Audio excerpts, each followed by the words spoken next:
एक जमींदार के यहां से चोरी करके, बहुत प्रवीण था वो, कोई साथी नहीं रखता था, अकेले ही चुरा लेता था। एक जहां हमारा पहले गुरु आश्रम था वहां एक थे, वो 20 टार्च रखते थे और इसका रहस्य कोई जानता नहीं था। अलग अलग छतों पे अलग अलग जगह से टार्च ऐसे लगाते जिससे लगता कि 20 लोग हैं, वो अकेले डकैती डाल के ले जाते थे। बड़े प्रवीण थे। जब वो मारे गए थे तो गंगा स्नान करके जा ही रहे थे तो 50 लोग, जैसे किसी पशु को घेरा जाता है ऐसे घेर के उनको, तो ऐसे उनके पीछे आदमी लगे। चतुर्भुजदास जी कथा कह रहे थे तो भाग करके उन्होंने सोचा यहां बच सकते हैं, तो भक्तों के बीच में बैठ गए। राज कर्मचारियों ने सोचा कि यहां चोर क्यों बैठेगा, तो उन्होंने सत्संग में कोई विघ्न ना पड़े इसलिए दूर से ही चले गए, पर वो मिला नहीं। उस समय प्रसंग चल रहा था। चतुर्भुजदास जी कह रहे थे जो श्यामा श्याम की शरणागति लेता है, दीक्षा लेता है, उसका नया जन्म होता है, पूर्व के सारे पाप नष्ट हो जाते हैं। ज्यादा पकड़ हुई नहीं, यही शब्द पकड़ पाए।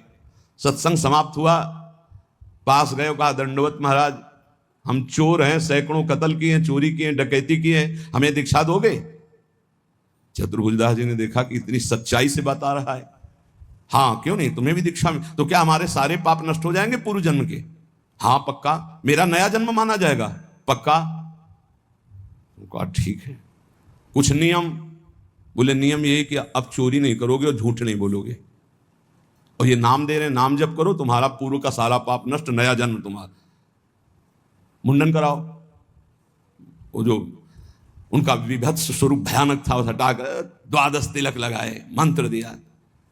अब तो वो चौड़ी छाती करके घूमने लगा। राजकर्मचारी घूम ही रहे थे। जो जमींदार था उसने पहचान लिया, उसने कहा चोर है, तिलक विलक लगाए लिए है तो वही चोर। बंदी बना लिया गया, राजा के दरबार में ले गए। राजा ने कहा कि आप तो वैष्णव चिन्ह धारण किए हुए हैं, सच्चाई से बोले। बोले झूठ बोल ही नहीं सकता, गुरुजी ने कहा है झूठ नहीं बोलना, झूठ तो बोल ही नहीं सकता। पूछिए आप चोरी की? बोले इस जन्म में नहीं की।